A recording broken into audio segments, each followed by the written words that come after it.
ছোটবেলায় ঈদ মানেই ছিল নতুন নতুন জামা কাপড়, গয়নাগাটি, চুড়ি, ফিতা, নেল পলিশ। আর বড়বেলার ঈদ মানেই খাবার দাবারের আয়োজন, প্রিয়জন এবং বাচ্চাদের জন্য তাদের পছন্দের খাবার রান্না করা, বাজার সদাই। তো সেই উপলক্ষেই বাসা থেকে আমার কাঁধে দায়িত্ব ছিল ঈদের বাজার সদাই করার। তো আমিও কারণ বাজার থেকে মোটামুটি অল্প অল্প সব কিছু নিয়ে এসেছি, কারণ ঈদের পরদিনই হয়তো আমরা ঢাকা ছেড়ে দেব, তাই খুব বেশি আয়োজন করব না, অল্প অল্প সব কিছুই কিনে আনা হয়েছে। আর অন্যদিকে আয়ুষারিয়া আমাদেরকে সেটাতে হেল্প করছিল। তো আজকের এই ব্লগে আপনাদেরকে আমি দেখাবো আমার আম্মুর হাতের দই বড়ার রেসিপি, যেটার জন্য কিনা আপনারা অনেকেই অনুরোধ করেছিলেন। দই বড়ার মেইন ইনগ্রিডিয়েন্টের একটি হলো মাসকলাই ডাল আর অন্যটি হলো টক দই। আম্মু মাসকলাই ডালটাকে ওভারনাইট পানিতে ভিজিয়ে রেখেছিল এবং তারপর সেটাকে ব্লেন্ড করে নিয়েছে। সিম্পলি এতটুকুই, এতে কোনো লবণ ব্যবহার করা হয়নি। ব্লেন্ডটা দারুণভাবে করা হলে এরপর কিছুক্ষণ এটাকে চামচ দিয়ে ফেটে নিলে সেটাকে একটু একটু করে পানিতে দিলে বুঝতে পারবেন, যদি সেটা ভেসে ওঠে তাহলে আপনার দই বড়ার জন্য প্রস্তুত। এরপর আর কি, সুন্দর ডুবো তেলে সুন্দর সুন্দর বড়ার আকার করে ভেজে নেওয়া। বড়াগুলোর আকার নির্ভর করবে আপনার প্রায়োরিটির ওপর। আপনি যদি বড় সাইজের বড়া চান বড় করে ভেজে নেবেন, আর যদি ছোট করে চান ছোট ছোট গোল্ডেন ব্রাউন করে ভেজে নেবেন। বড়াগুলো ভেজে নেওয়া হলেই আসবে গুরুত্বপূর্ণ কাজ। গুরুত্বপূর্ণ কাজটি হলো এই বড়াগুলো গরম থাকতে থাকতেই তেল ঝরিয়ে নিয়ে তা লবণ পানিতে ভিজিয়ে রাখতে হবে। মিনিট 20 ভিজিয়ে রাখলেই বড়াগুলো পানি সোক করে ফুলে অসম্ভব রকমের বড় এবং সফট রসমালাইয়ের মতো হয়ে যাবে।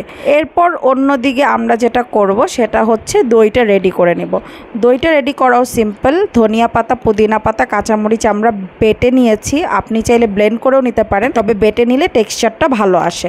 অন্যদিকে আমি এখানে 1 কেজি পরিমাণ টক দই নিয়ে নিয়েছি। টক দইটাতে একে একে চিনি, বিট লবণ, গোলমরিচ, চিলি ফ্লেক্স এবং ধনিয়া পাতা, পুদিনা পাতা, কাঁচামরিচের সেই মিক্সচার অ্যাড করে সাথে কিছুটা বিট লবণ দিয়ে ভালো মতো ফেটে নিতে হয়েছে। পুরো প্রসেসটাই আমি আপনাদের জন্য ক্যাপচার করার চেষ্টা করছি এবং স্ক্রিনে সেটাই আপনারা দেখতে পাচ্ছেন।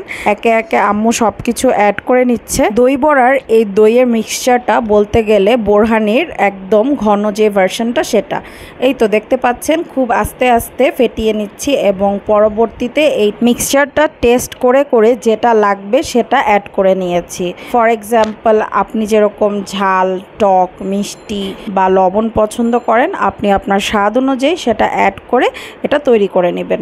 এরপরের কাজটা আরেকটু মনোযোগ দিয়ে দেখতে হবে। আম্মু বড়াগুলো হাতে নিয়ে চেপে পানি ঝরিয়ে আস্তে আস্তে সেটাকে এই দইয়ের ভেতর অ্যাড করছে। পানিটা খুব ভালো মতো চেপে চেপে নিতে হবে। আপনি চাইলে কাজটা রুমালের মাঝখানে বা পাতলা সুতি কাপড়ের মাঝে চাপ দিয়েও করতে পারেন, কিন্তু সেটার থেকে আমাদের কাছে মনে হয় 2 হাতটা ভালো মতো পরিষ্কার করে নিয়ে হাতের তালুতে চেপে চেপে এভাবে করাটাই বেটার। এবং এতে করে বুঝতেই পারছেন বড়াগুলো কতটা সফট এবং মোলায়েম টেক্সচারের হয়েছে।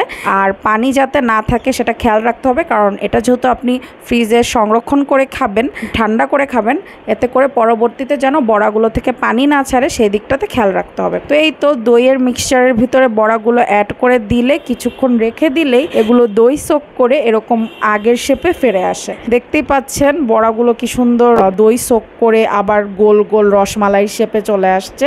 এরপর আর কি, সার্ভ করবেন আপনি আপনার পছন্দের মতো আর খাবেন। রেসিপিটা কেমন লাগলো কমেন্টে অবশ্যই জানাবেন। আর হ্যাঁ, আপনারা যদি কোনো এক্সেপশনাল ওয়েতে এই রেসিপিটা ট্রাই করেন সেটাও কমেন্টে জানাবেন। Last of all, thanks for watching.